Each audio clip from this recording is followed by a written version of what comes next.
I am turning on the recording just to let people know.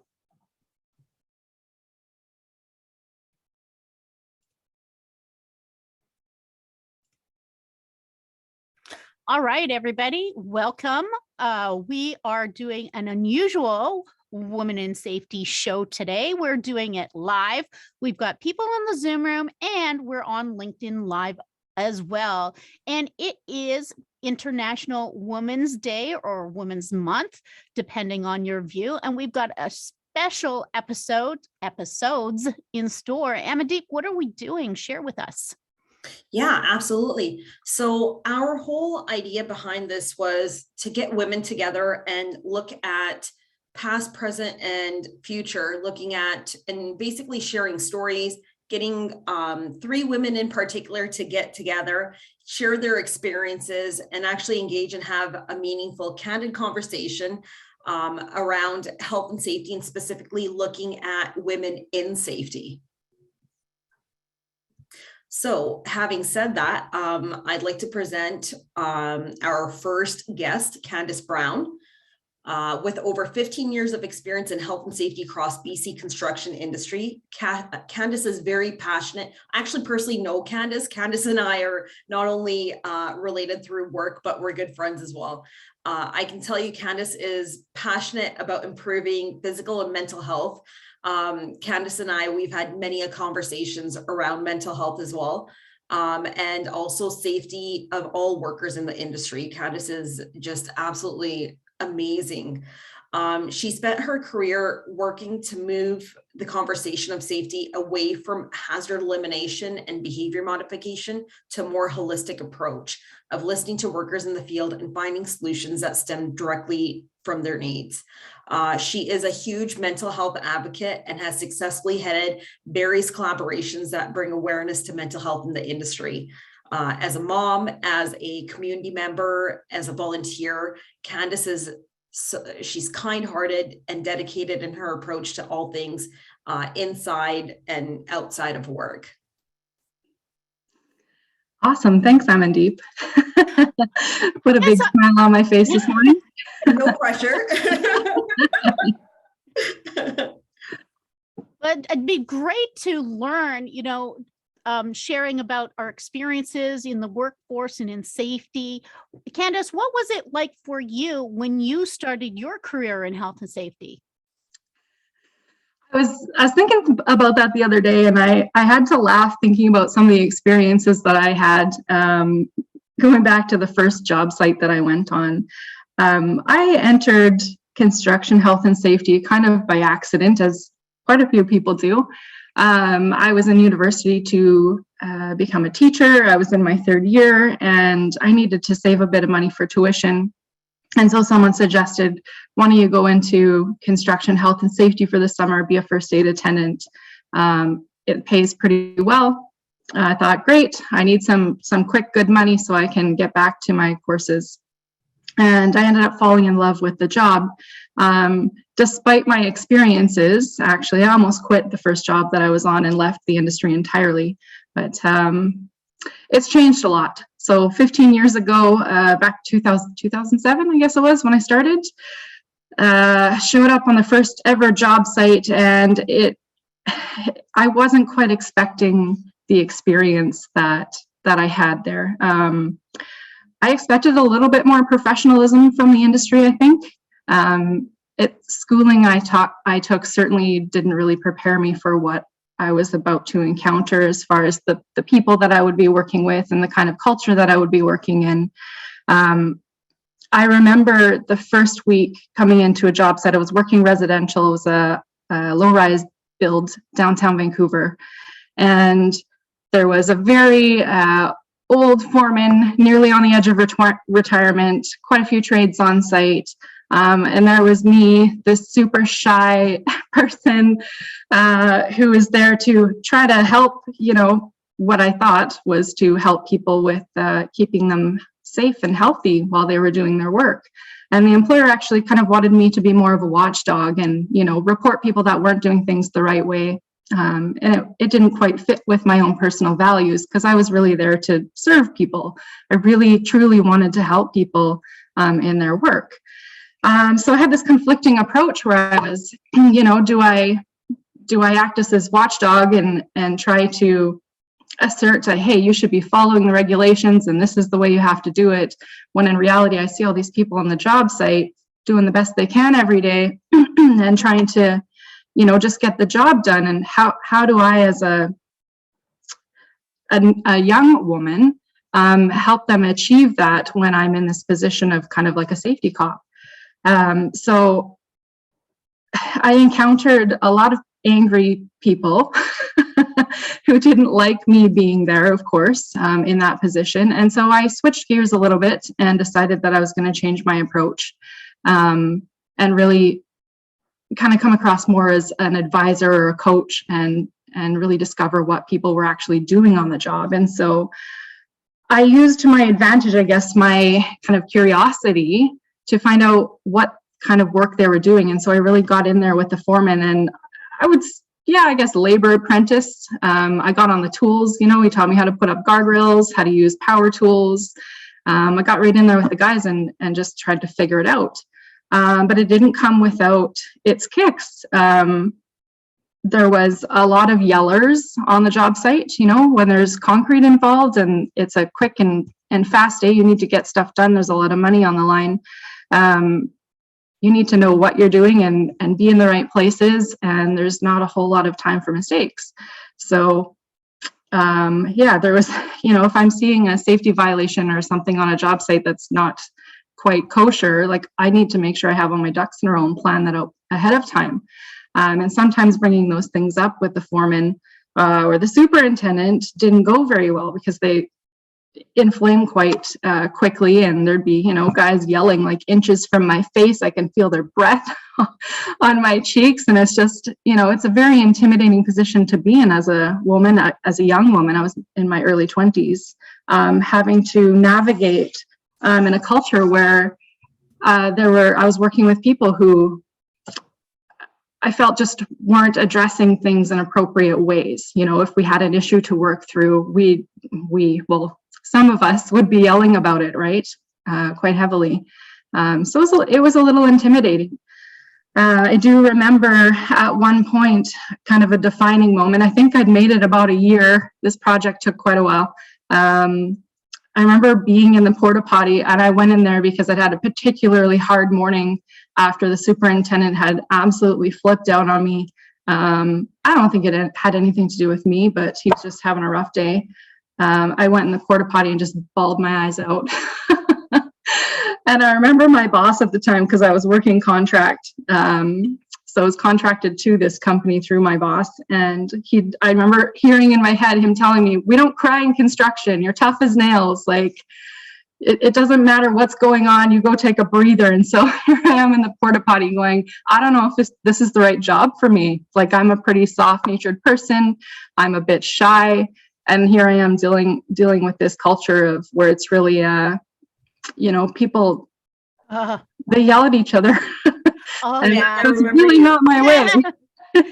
Absolutely. I remember you sharing that with me. I'm just wondering, Candace, did you have any like female allies or anybody on the site, or was it mostly just you? Like, were there any other women around? It was just me. Yeah, that's another thing, is I felt really lonely being the only woman on site. Like I learned to make friends pretty quickly, or balance that friendship professional kind of relationship with the guys once we got over kind of the novelty of having a female on site. I think there were a few trials and tests with what my boundaries were, I would say, you know, guys making some lewd comments or the jokes that they would crack in the, you know, at the toolbox talks and whatnot. But once I got, you know, a couple of the male allies on my side, things were a little bit better for me. But that took me really building those relationships, I think, and establishing, like, right away, as soon as somebody would say something that was a little off or that I wasn't comfortable with or didn't feel was professional, and to confront it right away and be like, yeah, you know what, maybe not in the workplace, pal. Because if you give even an inch, it turns into a mile, right? Absolutely. And then once once you accept that behavior, it's really hard to turn that around. So I did learn that quite quickly, to really have those conversations up front, you know. Absolutely. And you know, the thing that really impacts this is back when you did start in 2007, you know, even the mindset in HR and the hiring practices, women had certain roles. So it would be really interesting to understand that when you were going in, what role did they see you as a woman in that time in health and safety? Well, you know, I can assume, because we never really had those conversations, but I definitely felt like I was treated like I didn't really belong and I had to kind of prove myself. That I saw that, and so strategically kind of said, well, if I am curious about their work and I'm serious about what I'm doing and I act professionally, then I'm hoping that they will follow suit in their treatment. But, you know, I was working with a lot of different generations, you know, a man who is in his 60s, in his mid 60s, who's still working, grew up in a different generation than we did. And women did have a lot different roles back then, you know, mostly in the household. So going out on a work site, I thought, if I'm going to win this guy over and work and do my work effectively, then I need to show him that I'm actually serious about the job. I know what I'm doing. I know what I'm talking about. So as far as health and safety, so I really need to learn what the heck he's doing. So I kind of used his relationship, knowing that he probably held these views of women in the workplace, or maybe he did, maybe he didn't, as different than I did. If I was interested in his work and I really used him as kind of a mentor, that would be a better strategy for me to be more effective at my job. And so that's what I did. He really mentored me, and he taught me a lot. He taught me a lot about construction processes, and I developed a really good relationship with him. And because he was the leader on site, a lot of the other guys followed suit. So I think, yeah, I think it's gotten a lot better over the last 15 years, at least for me. I know that my first experiences in construction, definitely, I don't experience any of those things anymore in my current roles, current and previous roles, actually, over the last several years. So I think it's changing, but it is really, it's dependent on the leadership a lot, right? Like if the foreman or the superintendent are the types who are disrespectful and you're not able to establish good relationships with those people, especially if they hold those types of views, then the rest of crew is probably going to see you the same, right?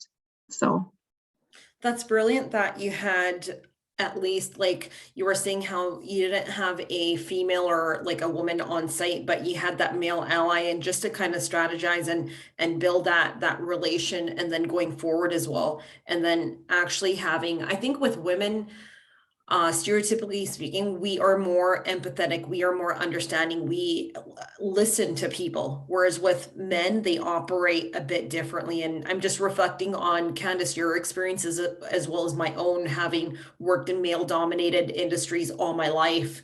And that's awesome that you were able to do that. I got a question for you. So if you could go back in time, what sort of advice, or what would you tell your younger self? You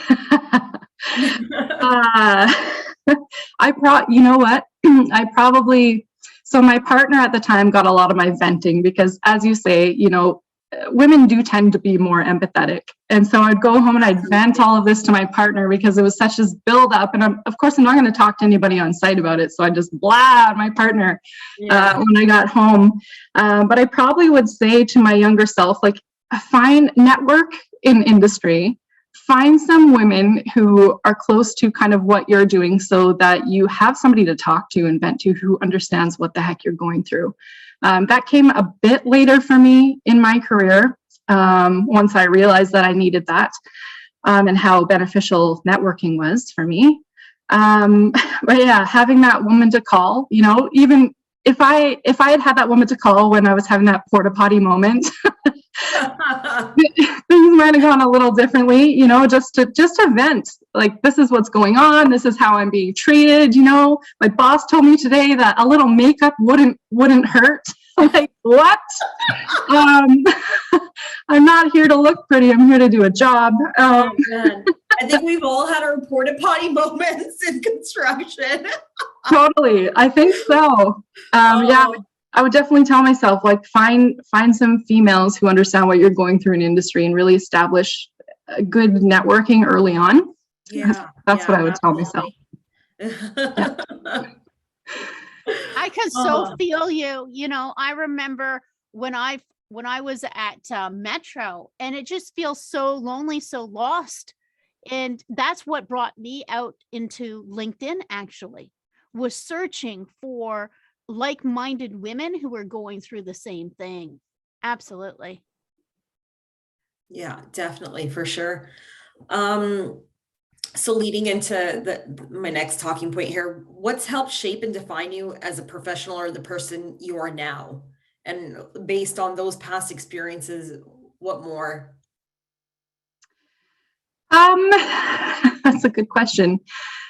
I think those past experiences did help shape and define me because, well, as a person, first and foremost, I was fairly shy, painfully shy entering into construction. Shy? When was this? Like, couldn't even look people in the eye type of, severity level of shyness. Yes, terribly shy. Okay, this is before we met then. Yeah, long time ago. Yeah. So working in construction really helped pull me out of my shell. I'm the type of person, I think, who enjoys challenges. I want to continually scare the shit out of myself. So I do things that, scare me quite a bit, so I grow. So construction was one of those things, and it really helped pull me kind of out of that shyness and really assert myself. And then I was able to do a lot greater things in my career, I think, because of that, because I gained more confidence. Professionally, I think what helped shape and define me was at several years into my career, I really started going hard on networking and found people who were kind of interested in the same types of health and safety topics as I was. How do we help shape and mold the construction industry, the health and safety profession as a whole, and how we practice health and safety? How can we move this along to change things a little bit? And so I found people who were interested in those things, and I gathered some mentors who became friends, and I really kind of encircled myself with those types of people who helped kind of shape me into kind of the direction I've taken today in my career. And I advanced fairly quickly, I think, because of the networking that I did. I joined the Canadian, the CSSE, Canadian Society of Safety Engineers. I got myself involved in various committees, industry technical advisory committees, NAOSH, if anyone's familiar with NAOSH, North American Occupational Safety and Health Week. So organized those kind of things and really just took a big bite out of my career and I'm doing this. And my passion just developed because I think I was surrounded by people who also, had that kind of small fire inside them and really wanted to do well in the industry. So I would probably equate who I am today in my professional life to the people around me, I think. Yeah, for sure. That's awesome. That's brilliant. So let's kind of change gears a little bit. If you were to envision the future, look, beyond where we are now, what are you seeing as a woman in safety for the future of health and safety? Can you share that with us? Well, things have improved quite a bit. Maybe I've been fortunate to not experience the things that I was experiencing, early on in my career, but we have come a long way. And I think there's a lot more respect in the workplace. There's a lot more awareness about harassment and bullying. And it wasn't that long ago. WorkSafe BC announced that there was changes to bullying and harassment, or the general duties of employers, worker supervisors, and the Workers' Compensation Act, right? And there was a big awareness around what employers need to be doing and a big push for mandatory things that they needed to put in place, policies, procedures around bullying and harassment. and how employers needed to kind of shape and define that in their organization. So I think we've had now a good chunk of time for employers to kind of get on board with that if they weren't already. And so things have come maybe to a better place. And now women are kind of comfortable in the workplace. I think men are comfortable with women in the workplace, particularly in construction. So that's where I work. And what is still pretty typically a male-dominated industry. But I see a lot more women entering. And when I was, I guess, halfway through my career, I would often go to one of our technical institutions where people in health and safety were getting trained to enter that workforce. And I would see a large sum of women actually in those classes. So I know that the tide was changing a little bit because there were a lot of people, a lot of women entering into health and safety. And I think part of that, from what I hear anyways from many people, is that women kind of have this, they have a softer approach, I think, which is a good fit for health and safety role, because sometimes it can be hard for people to accept health and safety professionals in the workplace because they see them as telling them how to do their job, or it's a barrier to getting their job done. And I think the soft approach that women have, or many women have, can be really beneficial. So maybe employers do see that and kind of gear more towards that type of personality when they're doing their hiring practices. So maybe that's more awareness around that. Or they're looking for people in general who have those types of character traits, right? That would be more fitting for that job.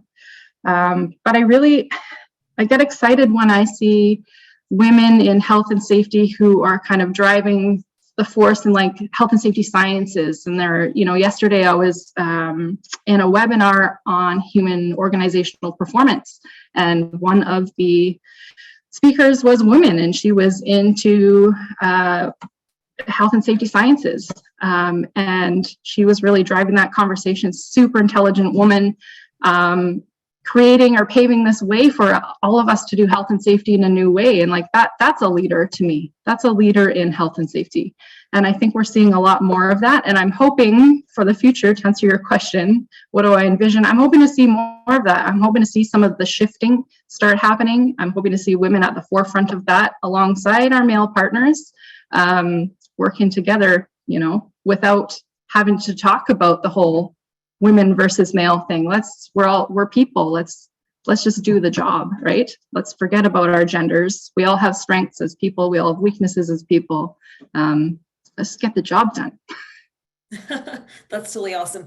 I remember when Candace, you and we used to go in and present at these institutions. And I remember seeing gradually more and more women, and I particularly took note to these individuals, and they were really engaged, and it looked like it really resonated. So when you and we used to present on health and safety as well.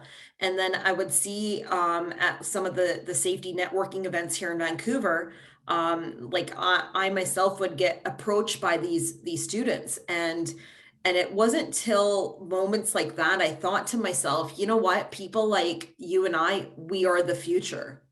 So looking at women in health and safety, and it's absolutely correct, like what you were saying, like we need to lift them up, and we need to empower them, and we need to have these platforms, these venues, these forums such as this one where, hey, we're reaching out. And I mean, like when I was younger too, there were moments where, I felt very alone. And so to take that feeling and bring it back to now, 2022, and making sure that these women that are entering, that they do have all these mentors and coaches and role models and people in place to make them feel like they're not alone. Mm-hmm. Yeah, there's so many more women's committees, there's Canadian Construction Women. What is the WIC? I can't remember what the abbreviation for that is. There's a lot of women in construction. Thank you. There's in BC, I sit on the BC Tradeswomen Society. That's huge as well. Right. There's WIS, I believe Tamara's a part of that. There's One Wish. There's definitely like a lot of different groups and organizations, associations formed. Yeah, there's a lot more support. Before you're kind of, going at it on your own, like finding women who you maybe worked with before. There's not a lot of tradeswomen back then. Now I see quite a few. Yeah. It's not uncommon to have several tradeswomen on site. Definitely. And I think there's a huge push for it, like even with the government, but I don't think it was the government on its own. I think it was the push from the women from within trades to get more women in. That is what fueled that, right? And you look at the women's movements and whatnot as well. Like there's been key pivotal things that we've done as a collective, even outside the trades or outside health and safety as well. Absolutely. And even the trucker industry that has a very, very strong movement as well. Now, were we going to open this up for audience Q&A? What were we thinking about that? Yeah, let's do it. Definitely. Let's do it. Okay. Let's see what the audience has to say. Now, I know, Carrie, you had a question that you wanted to put forward, or a thought. What was it? Oh, just my thought was mostly reiterating what I was hearing Candace say, which is that softer touch that definitely not all women have in construction or in this industry or safety, but many, many do. And I absolutely agree with what you said. And I kind of just posted in the chat that I feel like that soft approach is, I actually have one of my best friends who was a safety person, new up and coming. I was about 10 years ahead of her in the field, and I got to watch her grow. And one of the minor, I think, learning curves that she had was that she felt a softer approach was clearly not going to put her, on equal ground with a lot of the men in construction or even in our upper management. And I don't feel like that approach worked very well for her. And she's learned over time that, being part of the team, being less of the, you must do this, and more of the, hey, let's figure out how we all do this. How can I help you? How can I support you? Is really a really good approach. And I do think that men in the field have the exact same response to that type of delivery when it comes to information or corrections or whatever it might be. So I think that's really important. The only tidbit, I guess, I don't want to argue with, but I want to say, I think that not acknowledging the difference between our sexes is kind of what lets this continue to happen over the years. And so I don't really agree with that part of the statement, although I get your point, and I think we're on the same page there. Mm-hmm. I feel like, what is the benefit of having all of these women's specific groups if we're not going to acknowledge at all that there is definitely a separation? There's a separation in the pay.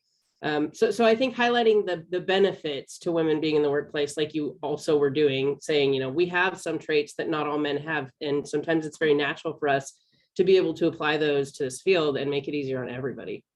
Thank you. That's great. Thank you. I think that, that's a very interesting point to be looking at what traits we do bring to the table in different ways, because I think it's so important that if we do want to collaborate and move forward, that we also think about, like, how can we be working collaboratively together? What are your thoughts on that, Candace? How can we be working collaboratively together? Yeah, men and women. That we're not the same as men, right? We have different upbringings socially, right? Just even the way that as a little girl, we were treated and taught to dress or taught to behave, etc. That has to make an impact in how we are as adults, right? We aren't the same. I agree with you. I think that we're socialized. I think when it comes to men and women, or little boys and girls, I think we are socialized very differently. Mm-hmm. I was fortunate enough where, I had one parent go one way and the other go the other way. So my mom wanted to dress me in little dresses and do my hair, and I hated it. And I was a tomboy. Whereas with my dad, he would take me out to the truck yard and he would teach me, the different parts of a truck, which typically, even going back, taking it one step back even further, even from a cultural perspective, in our culture, men have always been predominantly favored more so than the women. But with my dad, he never saw a difference. He never, between me and my brothers as well. And so I think, yeah, definitely like socializing as well, the way we're brought up and the experiences that we have, because men will never have the same experience as women.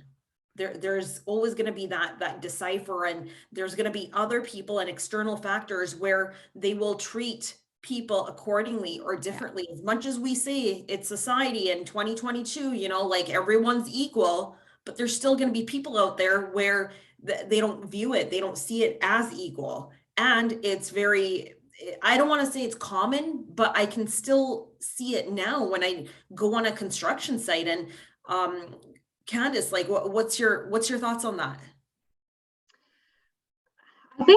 I do think it's in the relationship building, you know. If people are going to be, I think we need to recognize what each other's strengths are between men and women, and then play off those and really understand when to pull on them, and when, you know, one person needs to be used in this specific situation, and when the other person needs to be used in maybe a circumstance. But that doesn't come without having relationships with people, because if you don't understand what their strengths are as a woman or as a man, because they're not all the same, like Carrie said, right? Some women have that hard, like, male kind of approach, and some women don't. So it's just really understanding people, I think, is what it's all about. What can this person do? Where can I draw on them to get my job done properly, right?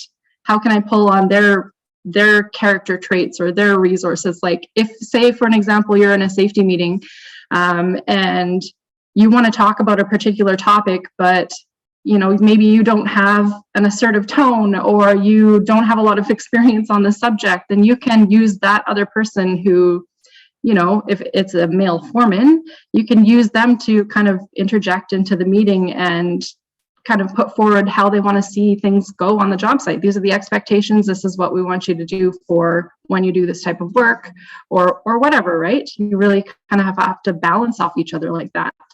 But that's not going to come, like I said, unless you know that person, but you have to build relationships with them first, which I think is something that women are very good at, or tend to be anyways. Okay, so I just want to chime in here for one moment, because, you know, I was working in 2007. As a professional. I know you were working in 2007 as a professional, and probably a lot of people listening in. I'm just going to be just throwing it out there and being candid with everybody. We started as in the lower class.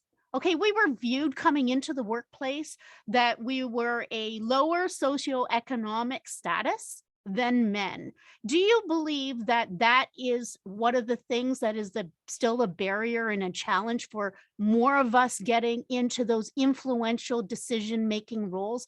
Because we're not there yet. And I think we sugarcoat it sometimes, right? And I'm just putting the bees out there, hope nobody gets stung. But what are other people's thoughts? Because that's what's running through my thoughts right now. Does that make a difference to where our struggles? I'd like to jump in on this one. Yeah. Yes, you can see my head shaking, and yeah, so yes, I absolutely do. Do I feel that it's getting definitely to a more equal, closer to equal? Yes, but are we there yet? Definitely not. It's really frustrating when, you know, one of the things we're talking about is what can we contribute as women specifically that not all men can necessarily. And I know that many men, like my father, are extremely organized. However, you know, some men are not great at the paperwork side of things. It's just not their thing. A lot of them like the hands-on, they want to get out there, they want to do a good job. They walk back into that office. And I've had too many supervisors, and almost all male, that are just not incredible with the paperwork side of things. So that organizational skill, whether, you know, it's like me, I learned it literally stamping brochures with my mom at a travel agency when I was little, you know. So are we exposed to the same organizational and office management behaviors? And I think that the majority of the time the answer is no. So we have a lot to contribute in many ways, that whether it's we just learned it from being a girl and kind of being taught more of the officey type, administrative type of things. I know that that's my experience anyway, but I also had the dad who owned a tree care company and took me out, and I was in a harness at like 8, you know. So I mean, everybody's got that mixed version of themselves. So there's no absolute norm here, but overall, I think that we have a lot to offer in the way of the actual management. I guess kind of got off topic there, but really I feel like that's a big thing that we can offer. And I don't necessarily see management that has continually made more money than me, even having those same level of skills. So that's frustrating for me. And that's where I see us as, no, we're not equal yet, because I'm not getting paid what you're paid, and I'm much better at the paperwork side of things. And that's just not an okay thing.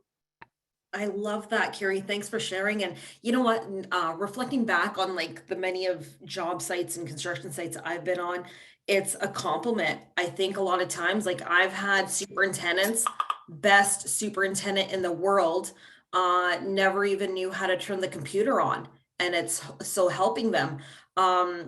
But Fred had a comment in the comment section here. He says, often the male yelling and bluster is just a cover for fear of losing power and control. And I absolutely agree with you. There's also been times where I knew I came off as being a threat, and or men get intimidated by your confidence, by your knowledge, and by having that education as well as your experience and being knowledgeable about things too. So yeah, definitely. Candice, what are your thoughts about all this? It's interesting to hear everybody's different viewpoints, and interesting that they're pretty similar, right? We're all experiencing similar things. I liked Carrie saying that we're getting there, but we're not quite there yet. I do see that. I see a lot more women. In fact, in my place of work, we just had a female promoted up to a general manager in our organization. So, I mean, it's, you know, it's coming along. But I don't know if the barrier anymore is that we don't have the opportunities for those things, or people don't think that women have the skills for those things. I think it might be that there's not a lot of women in the industry yet. I think I saw somewhere that we had like the construction industry was comprised of about 3 to 5% of women. So if I'm speaking about construction specifically, why women might not have those, you know, higher up positions might be due to the fact that we don't have a ton of women in the industry. And a lot of the women that are coming in are going into the trades or starting off in the trades. You know, and typically in construction anyways, a lot of people move up from the field to those higher positions. That's kind of just how it works. So yeah, I don't know if the issue anymore is that we need more awareness that women, you know, have the skills and we're equal, and that I think it's just encouraging more women to get into trades and into, you know, positions that are typically male dominated, especially because, you know, like construction, they make great money.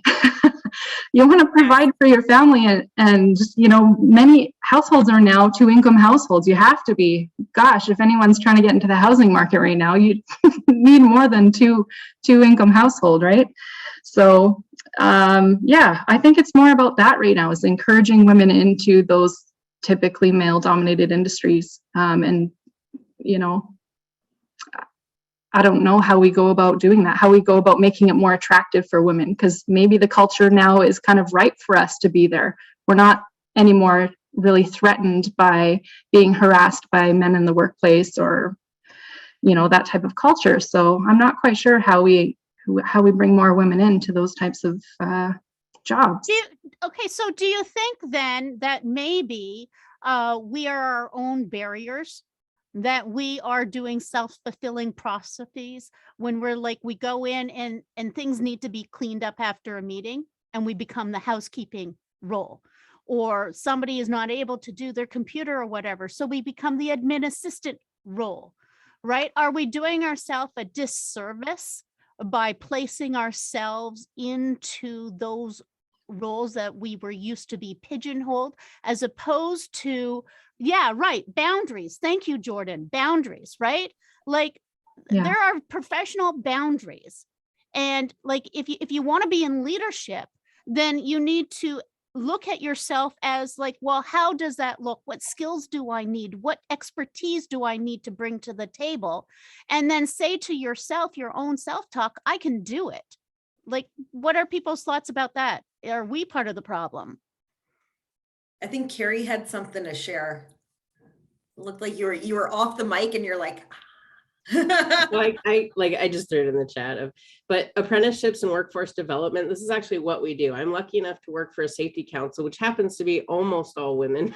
But so my CEO is a woman, my director of operations is a woman. We got a couple guys around, but they're very motivational in terms of leadership and women in leadership. But apprenticeship and workforce development and just integrating at a younger age. We're not waiting. We shouldn't be, in my opinion, waiting for kids to get to the point where they're graduated and then they're going, okay, what do we do? Or that last year graduation, like, oh, what am I interested in? Like, that's actually too late, in our opinion, in my opinion.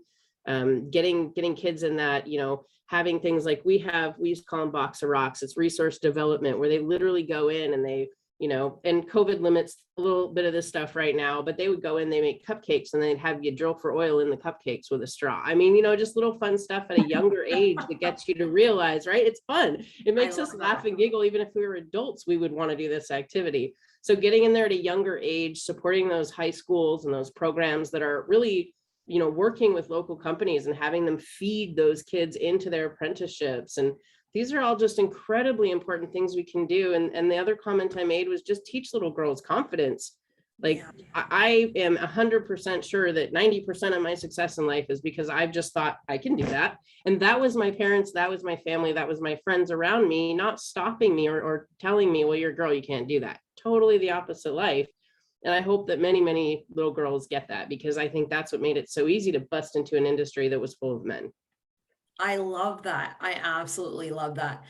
It makes me think of my experience in time in Alberta. So I can't speak to the East. Maybe Tamara, you can, but out in the West, I would say Alberta takes a prize. They already have trades programs. They integrate it into their high school curriculum. So even before you graduate, you have that exposure, you have that knowledge.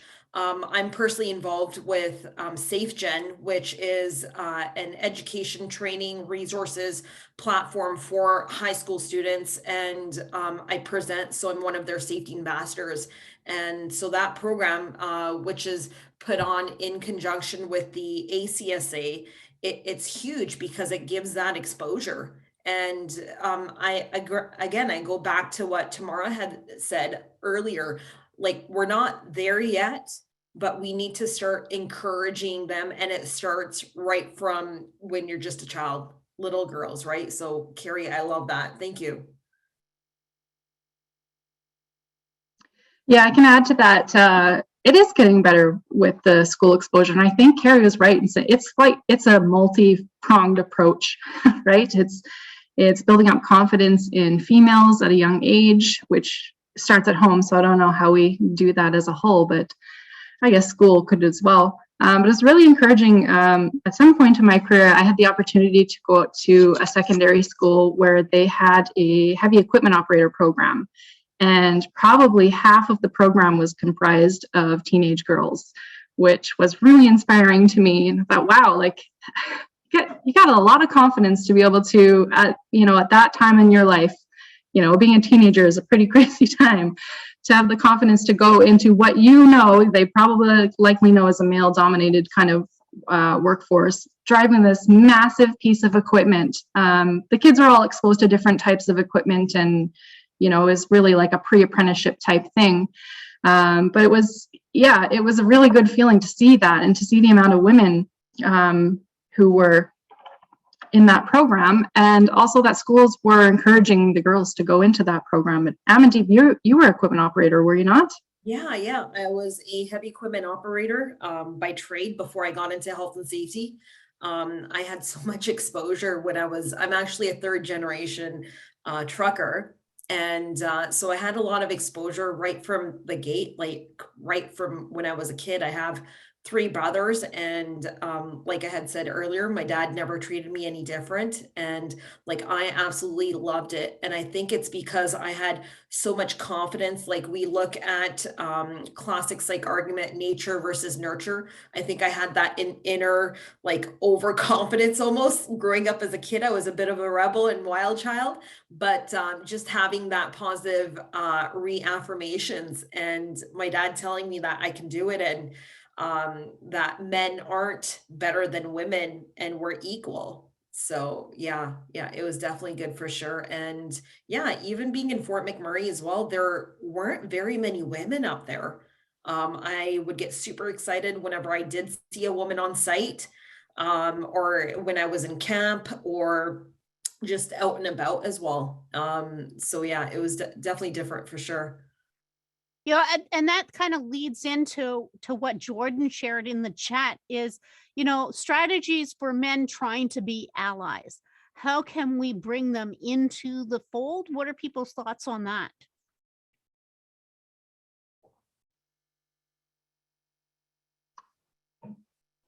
Anyone? Okay,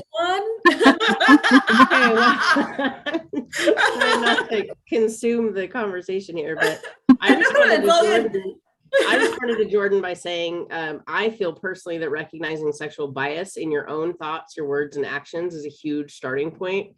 Yeah. We all have them. I don't care who we're talking about or how old they are. We have them.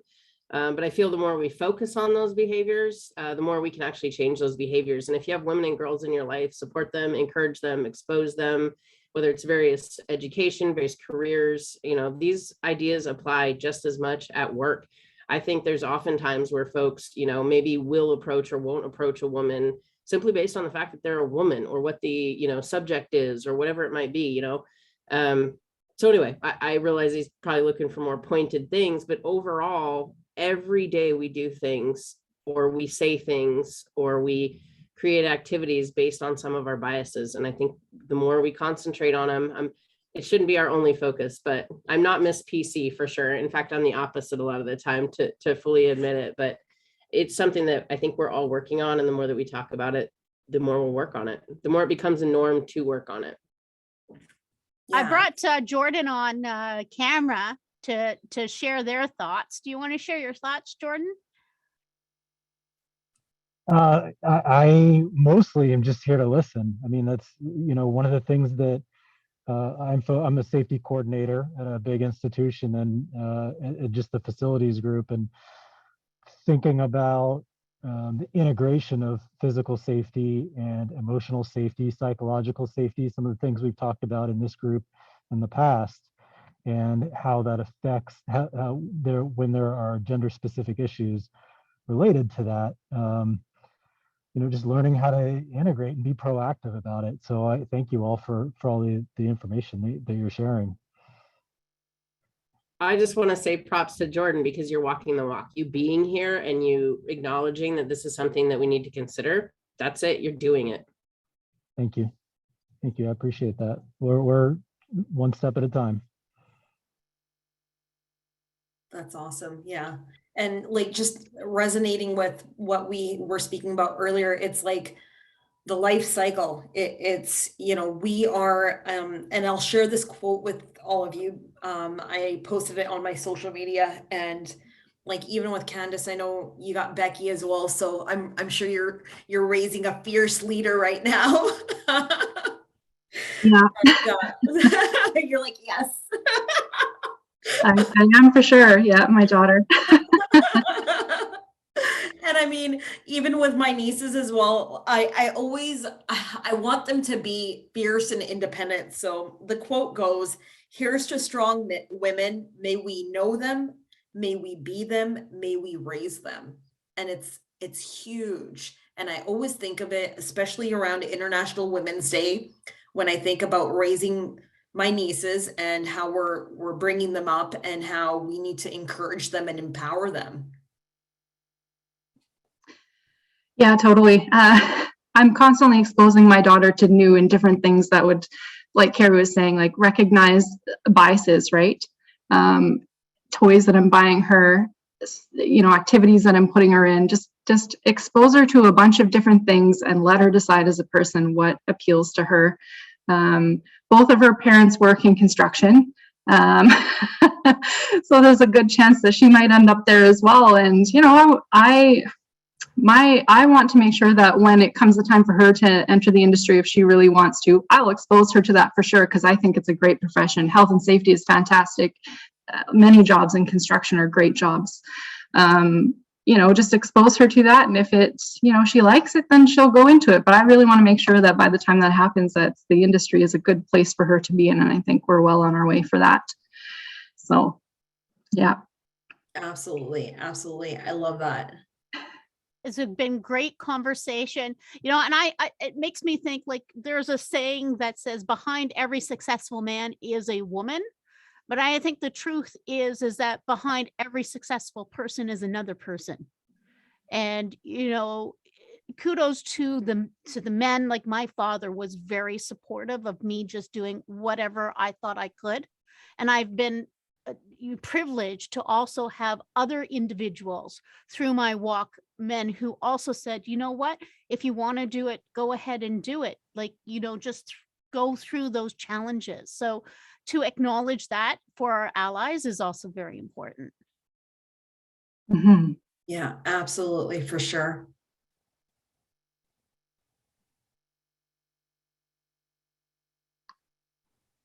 Well, I see we are almost at our time. So I did want to ask you, Candace, before we leave today, did you have any lasting thoughts that you wanted to leave with our audience? Yeah, actually, I wanted to take it back to something that you had said earlier about the negative self-talk. I think probably if I was going to leave anybody with some final thoughts, it would be, as women trying to forge a way through this and work in these industries, I think it's important that we are our own best champion.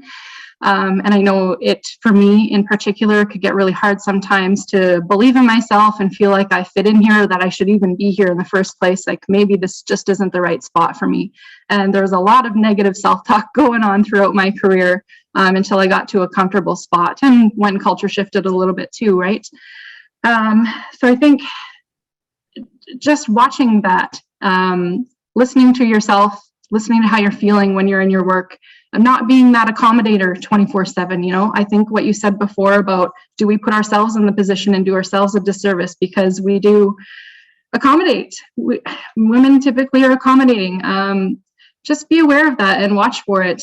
And if you hear yourself crossing your own boundaries when you're being asked to do something, that is typically you're going to do it because it's that's a female thing.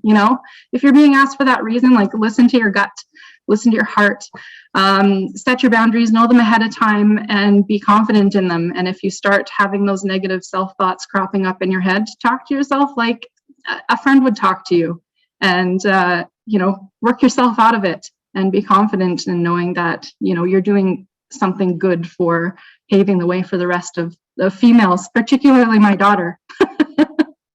Yeah. That's awesome. Thank you so much. Thanks for sharing that, Candace. So much to take away from that. Absolutely. Yeah. Thank you so much for joining us today. This has been amazing. Yeah, thank you for having me on. Thank you. Yeah. Did anybody have any last questions that they wanted to ask in the chat before we go? Or any last thoughts or comments? I agree with you, Candace, entirely. Support yourself and support other women. I mean, support everybody, right?